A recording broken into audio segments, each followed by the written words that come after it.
Okay, welcome everybody to our pre-Digital Citizenship Week Digital Citizenship webinar for teachers. Today, we are going to be helping students and families and you balance risk and opportunity online. I'm here with my co-host, Travis Moyer. Travis, how are you today? Hello there, Seth. I am wonderful. Happy Monday. Happy October. The weather's changing. I hope everyone's nice and comfy in their fall gear. And as we are gearing up for Digital Citizenship Week next week, we hope that you will be able to get a bunch of tools and tricks from this webinar and put them in your trusty little teacher tool belt. Let's get started. I am Seth Fleischauer. This is Travis Moyer. Travis, where'd you get that headshot? I got that headshot from an AI website, Aragon.ai. $20 and you get like 100 crazy headshots. They don't all look like you, but this was a close one, so I kept it. What we're going to do today, we're going to say hello, and we are going to go over our objectives. We're going to talk about the fact that tech is everywhere. And the big headline here, the thing that we're trying to accomplish today, is to become mindful digital citizens. We're going to talk a little bit about how to teach digital citizenship and then how to involve the community in digital citizenship, because it is a matter of citizenship and therefore should involve those beyond simply your classroom in order to be most effectively implemented. And then we're going to have a great day. Goals for today's program. Travis, can you read these out loud for our participants, please? Absolutely. Number one, I will reflect on my own digital citizenship as a tool for establishing good practices in my classroom.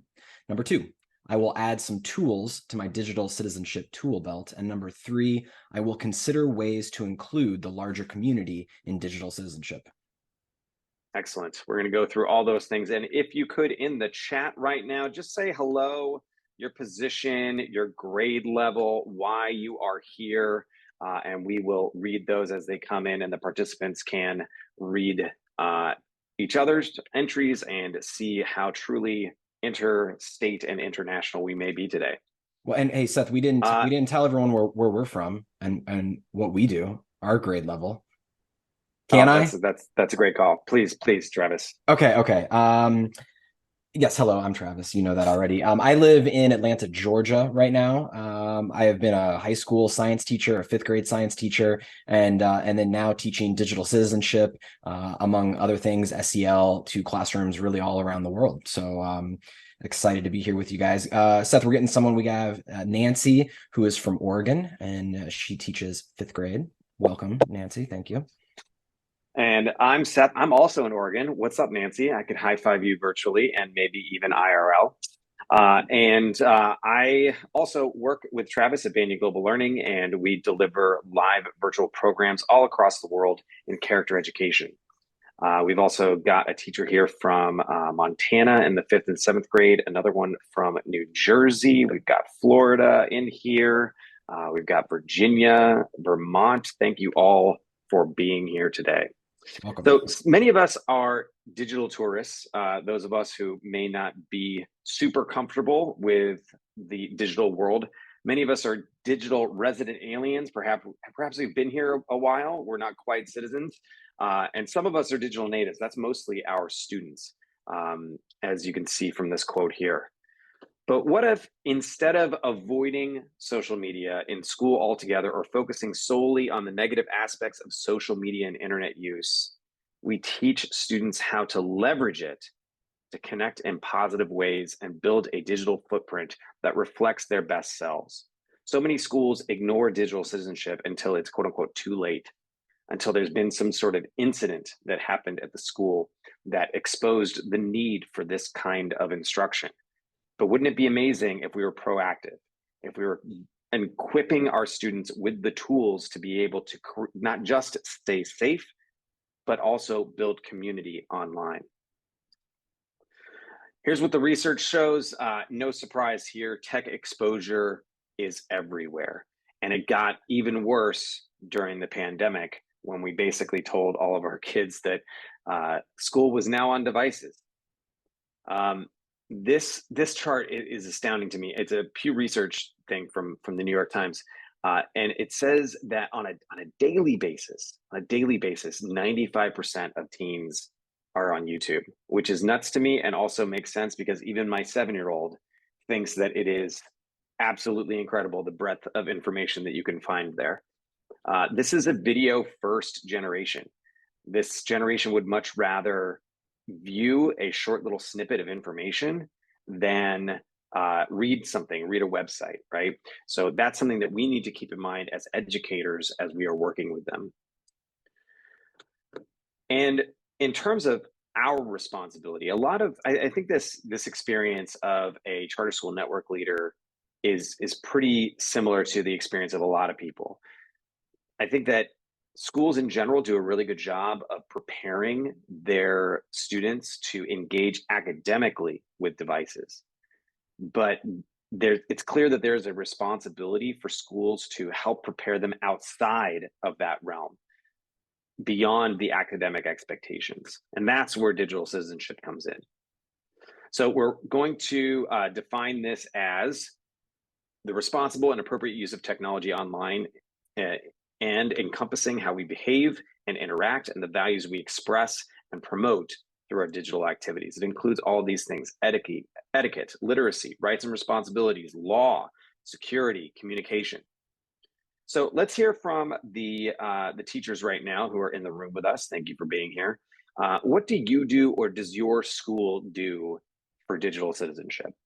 I'm going to share here about my daughter's school here in Portland, Oregon.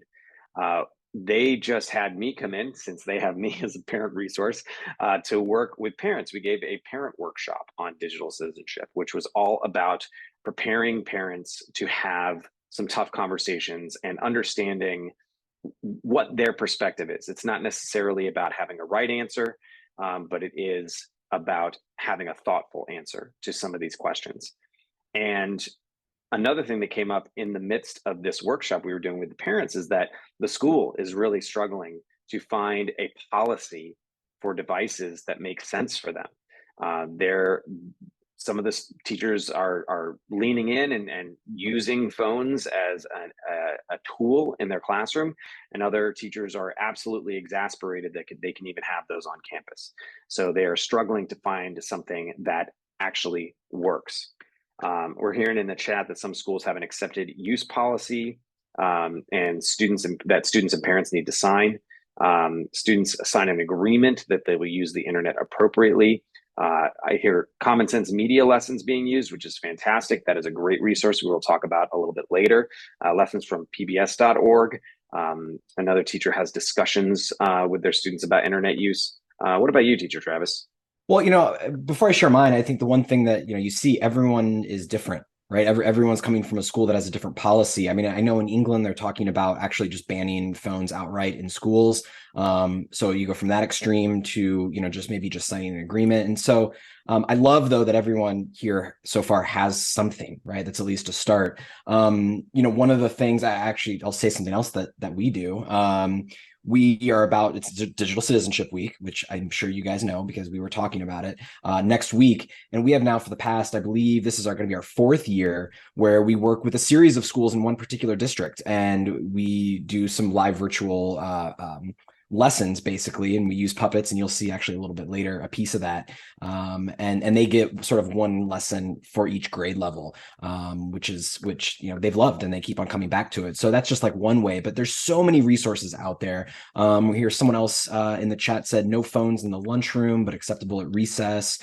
So yeah, I mean, as Seth was saying, right, this is a digital native world, and as much as we might dislike as teachers the distraction of phones, there's also great advantages to having them. And so moving forward, right, we all have to come to an accepted agreement, both the students in all ages and ourselves as parents and educators, on what that balance is, because it's just a balance. It doesn't make sense to get rid of them. It doesn't make sense to rely on them completely. We have to talk about it. Yeah, and I think it's interesting too to hear in the chat here that there are a lot of rules and regulations around this, but maybe not as many like thoughtful conversations. And that's what we're really pushing for here today, because a lot of the facts here, they're black and white, but decisions are gray, right? digital citizenship is like any matter of citizenship. It's a conversation. There's no, there are a couple of best practices here and there, but really it's about knowing your values and applying them to this content area.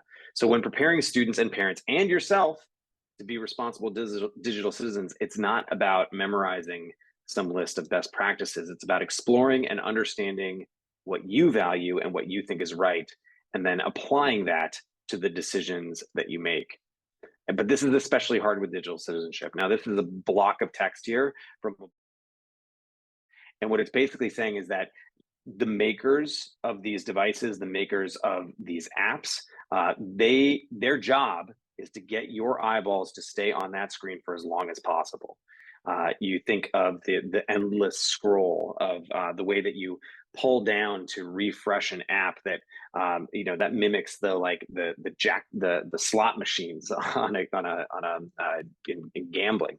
And this is to say that the makers of your devices, they're stealing your focus, right? And they want us to approach our digital life somewhat mindlessly. They want us to simply engage and stay there for as long as possible. And mindful digital citizenship is the antidote to this. And let me plug my podcast, which is called Make It Mindful. We are all about helping teachers beat burnout by bringing a clear and balanced mindset to the classroom. And this week's episode is with Carrie Rogers-Whitehead from Digital Responsibility, who is an amazing purveyor of digital citizenship curriculum and teacher training from Utah. That is a great, great episode to check out. Please do so.